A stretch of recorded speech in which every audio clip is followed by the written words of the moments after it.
Assalamualaikum warahmatullahi wabarakatuh. Selamat malam, Ibu Cindy Claudia. Semoga senantiasa berada dalam keadaan sehat walafiat. Amin, amin ya rabbal alamin. Di sini saya akan mempresentasikan resume jurnal. Izin untuk share screen.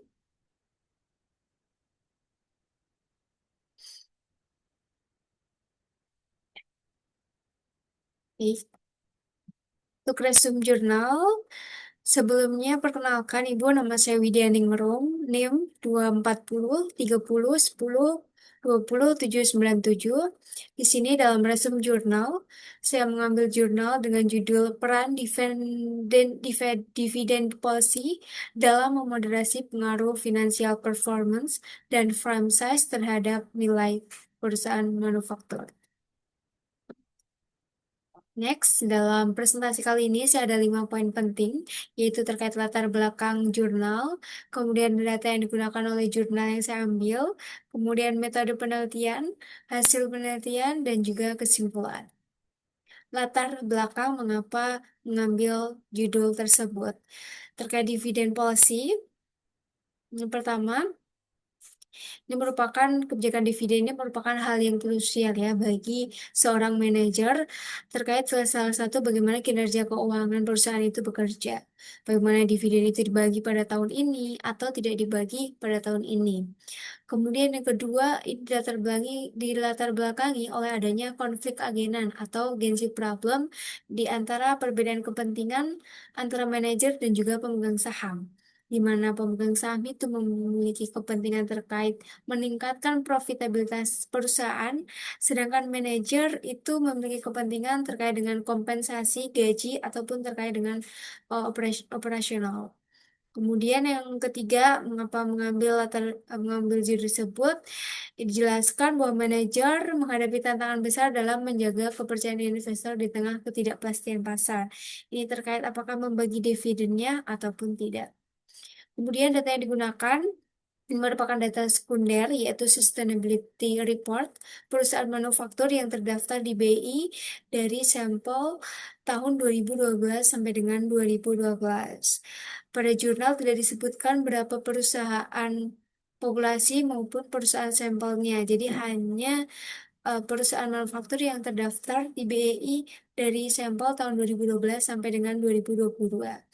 Kemudian variabel yang digunakan adalah variabel independen, yaitu financial performance dan juga firm size, serta variabel independen, yaitu nilai perusahaan, dan juga variabel moderasi yang merubah dividen policy.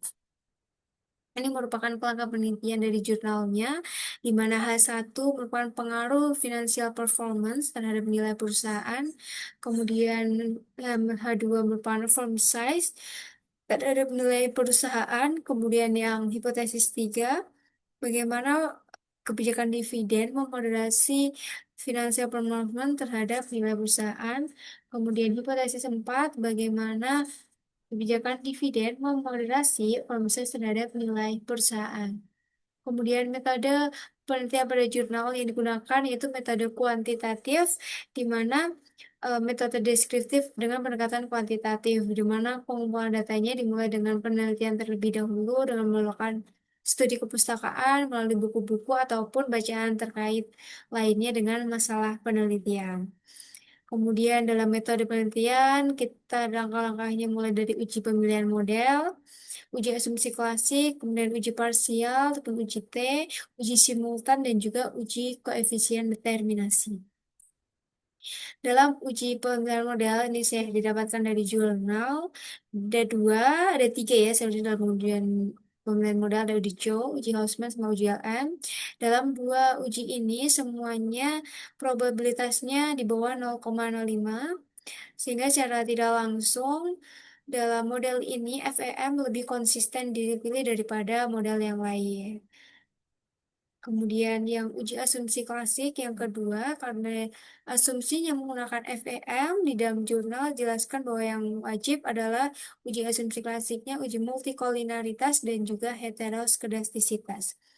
Dalam multikolinaritas kita dapat dilihat bahwa metode kolerasi berpasangan diperoleh hasil nilai korelasi berpasangan dari masing-masing independen itu harus kurang daripada 0. 0,85 sehingga dapat dikatakan uji multikoleritas dari variabel ini yaitu minus 0,29 sekian sehingga dapat dikatakan bahwa tidak terjadi adanya masalah multikolenialitas.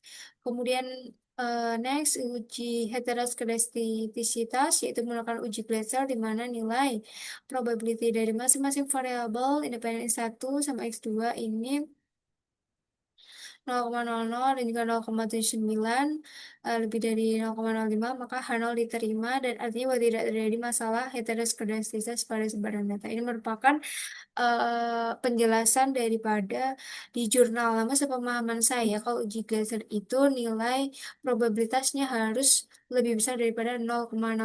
Ini dapat kita lihat pada X1 itu uji probabilitasnya itu kurang dari 0,05. Sehingga seharusnya pada data ini terjadi heteroskedastisitas, tidak lolos uji heteroskedastisitas. Kemudian uji T dan uji F ini dapat kita lihat dalam uji T atau uji parsial bahwa semua koefisien X1, X2, dan M itu sebenarnya lebih dari 0,05 sehingga tidak tidak berpengaruh signifikan terhadap di variabel independen variabel dependennya. Jadi tidak ada yang berpengaruh signifikan. Kemudian dalam uji F, namun dalam uji F ini secara simultan kita dapat lihat probabilitas F statistiknya itu kurang dari 0,05 sehingga secara simultan nilai X1, variabel X2 dan juga variabel moderasi berpengaruh signifikan terhadap variabel dependennya. Kemudian dapat kita lihat juga Z R square yaitu besar juga di sini 0,92% atau sebesar 92% pengaruh daripada variabel independen dan ke variabel dependen itu dijelaskan oleh X1, X2 dan M yaitu performance, firm size sama dividend policy. Kemudian hasil penelitian uji moderasi. Dalam uji moderasi ini dapat kita lihat ada dua yang di bawah 0,05 yaitu variabel moderasi itu sendiri, pengaruh sebagai variabel independen dan juga interaksi daripada X2 firm size terhadap X2-nya ya.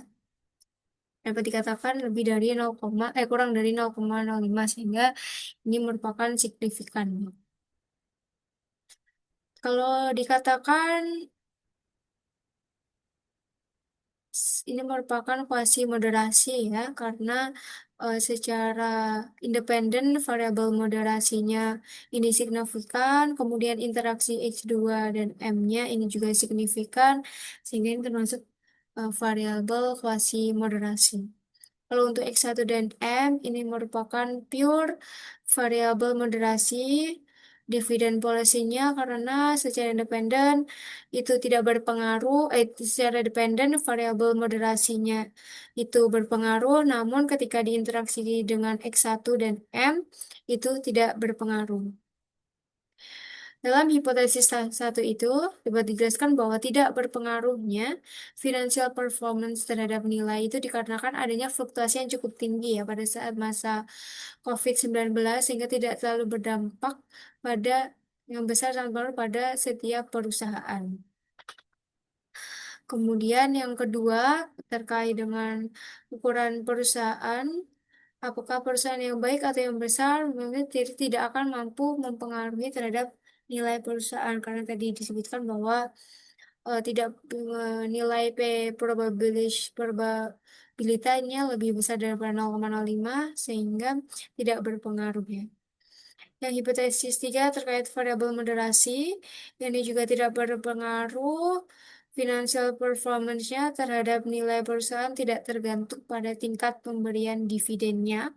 Hal ini juga dapat dijelaskan bahwa jika pemberian dividen itu tidak mampu memberikan pengaruh ya terhadap perusahaan dengan laba yang cukup tinggi.